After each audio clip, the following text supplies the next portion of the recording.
नमस्ते, नमस्कार। कैसे हैं आप सब? आशा है कि एकदम बढ़िया होंगे। हम आपको जो भी रिवीजन करवाते हैं वह आपके लिए कितना हेल्पफुल होता है यह आप खुद ही समझते हैं।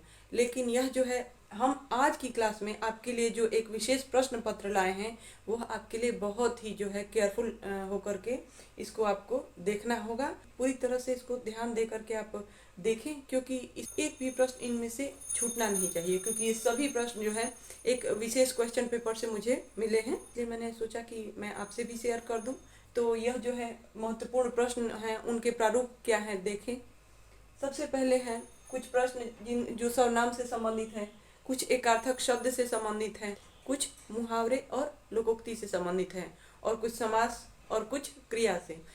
सबसे पहला प्रश्न लेते हैं, वाक्य में रेखांकित शब्दों में किस सर्वनाम का प्रयोग हुआ है। तो जो है वाक्य है उनमें हमको सर्वनाम के भेद बतलाने हैं। सबसे पहला लेते हैं, मैं पढ़ रहा हूँ। तो इसमें रेखांकित शब्द कौन सा है? मैं। हम देखते हैं कि इनमें से दो ऑप्शंस दिए गए हैं, इनमें से हमको एक ऑप्शन चुनना होता है। पहला है उत्तम पुरुषवाचक सर्वनाम या निजवाचक सर्वनाम। तो इसका आंसर होगा उत्तम पुरुषवाचक सर्वनाम। हमारा ये आंसर हुआ। इसमें जो है खास तौर से आप ध्यान दें, मैं जो शब्द है यह उत्तम पुरुष का शब्द है। अपना काम स्वयं करो, तो इसका जो है आंसर क्या होगा? मध्यम पुरुषवाचक सर्वनाम या निजवाचक सर्वनाम। तो स्वयं जो शब्द है यह शब्द बतलाता है कि यह अपना काम, यानी निजवाचक। जो पढ़ेगा सो अच्छे अंक पाएगा। तो यह जो है आंसर इसका क्या होगा? निश्चयवाचक या संबंधवाचक। इसका आंसर होगा संबंधवाचक। अगला लेते हैं, कोई मुझे बुला रहा है।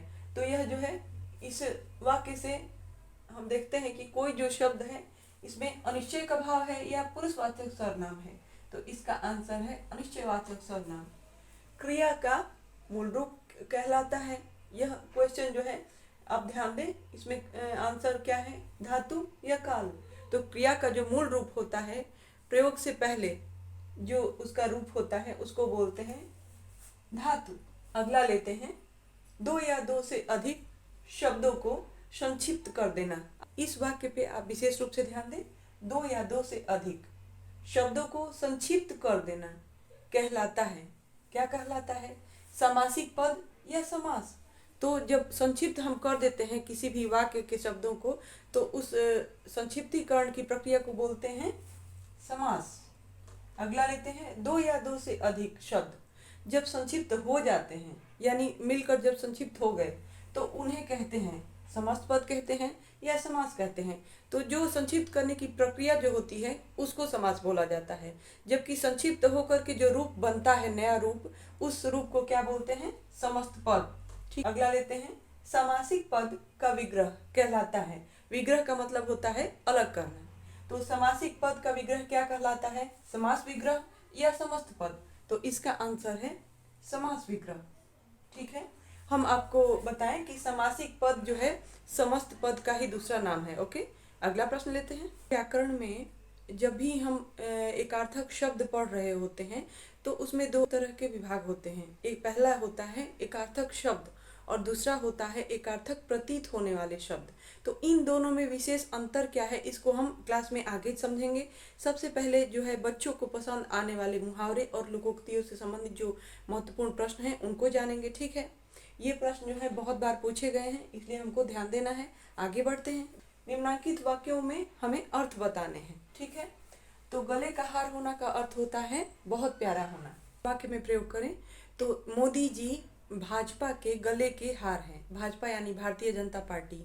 ठीक है, तो इस वाक्य में या कोई भी आप वाक्य ले सकते हैं जिसमें अर्थ हो बहुत प्यारा होना। अगला लेते हैं, रंग उड़ना। इसका अर्थ क्या होता है? सबसे पहले हम इसका अर्थ समझेंगे तभी वाक्य में प्रयोग कर सकेंगे, इसलिए लेते हैं इसका अर्थ। रंग उड़ना का अर्थ होता है गलती पकड़े जाने पर डर जाना। जो है सबसे पहले हम वाक्य में प्रयोग लें तो इस कोई भी आप प्रयोग कर सकते हैं। जैसे चोरी करते समय पकड़ा गया तो उसके चेहरे का रंग उड़ गया। ठीक है, इस वाक्य में गलती पकड़े जाने पर वह डर गया। ठीक है, इसका अर्थ यह होता है। अगला लेते हैं, हवाई किले बनाना। इसका अर्थ यह होता है कोरी कल्पना करना। कोरी कल्पना का अर्थ होता है ऐसी कल्पना जिसका कोई जो है जमीनी अस्तित्व न हो।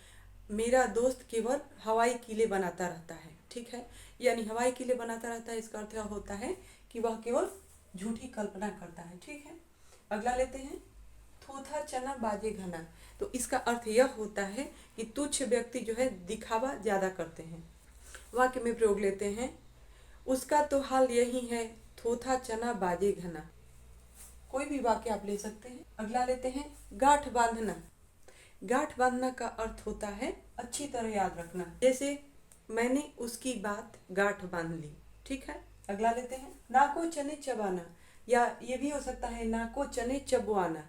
तो पहले का अर्थ यह है कि बहुत परेशान होना, लेकिन दूसरे वाक्य का अर्थ होगा बहुत परेशान करना, यानी किसी दूसरे को यदि परेशान किया जा रहा हो तो वहां पे हो सकता है नाको चने चबवाना। ठीक है, लेकिन नाको चने चबाना का अर्थ होता है बहुत परेशान होना।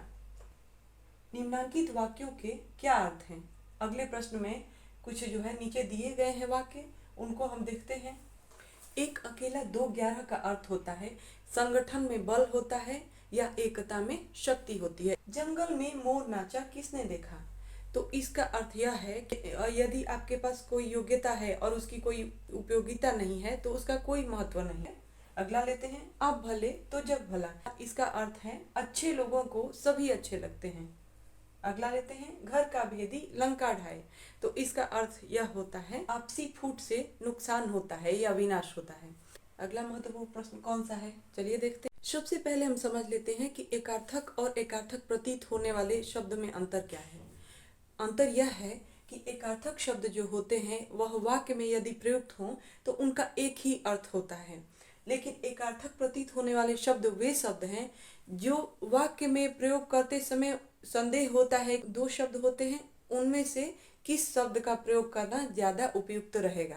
ठीक है, तो जहाँ पर संदेह की स्थिति होती है वहां पर एकार्थक प्रतीत होने वाले शब्द होते हैं, जबकि एकार्थक शब्द जो होता है वाक्य में कहीं भी प्रयुक्त हो उसका एक ही अर्थ निकलता है। ठीक है, अगला लेते हैं, उपयुक्त शब्द से रिक्त स्थान भरो।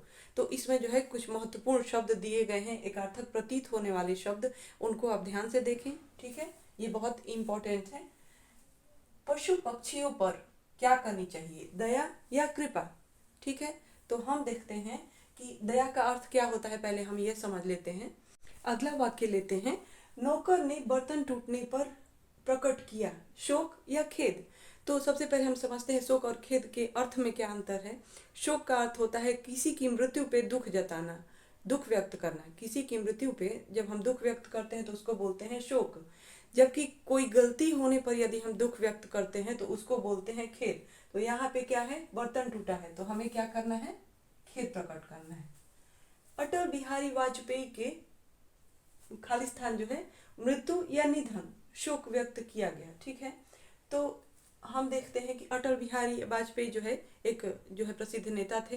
तो जहाँ भी कोई प्रसिद्ध व्यक्ति हो या चाहे वह शासकीय हो या सामाजिक हो, मृत्यु होती है तो उसको सामान्य मृत्यु नहीं बोला जाता, जबकि सामान्य की मृत्यु को मृत्यु कहा जाता है, मौत पे।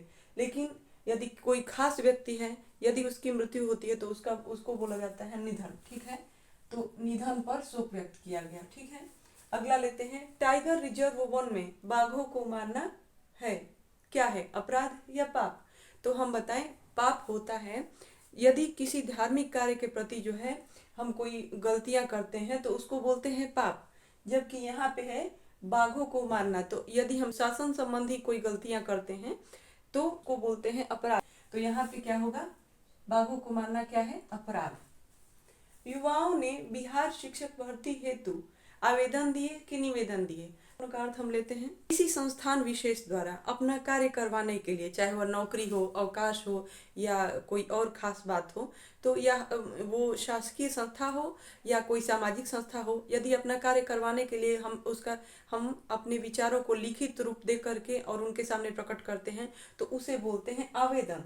जबकि निवेदन का अर्थ होता है कि अपने विचारों को हम विनम्रता पूर्वक मौखिक रूप से या लिखित रूप से किसी के सामने प्रकट करें, उसमें विनम्रता होनी चाहिए, तो यह जो है निवेदन होता है। ठीक है, तो यहाँ पे जो है विनम्रता नहीं, यहाँ पे केवल औपचारिकता है, इसलिए यहाँ पे क्या होगा, आवेदन होगा। ठीक है, और आज की क्लास में आपको क्या अच्छा लगा आप ये कमेंट करके हमें अवश्य बताएं और हमें प्रोत्साहित करते हैं। ठीक है, कल फिर से एक नई तैयारी के साथ आते हैं और एक नए टॉपिक पे विशेष जो है बिंदु है उसको लेकर के हम फिर एक प्रश्न पत्र जो है उसको हल करेंगे। कल मिलते हैं। धन्यवाद।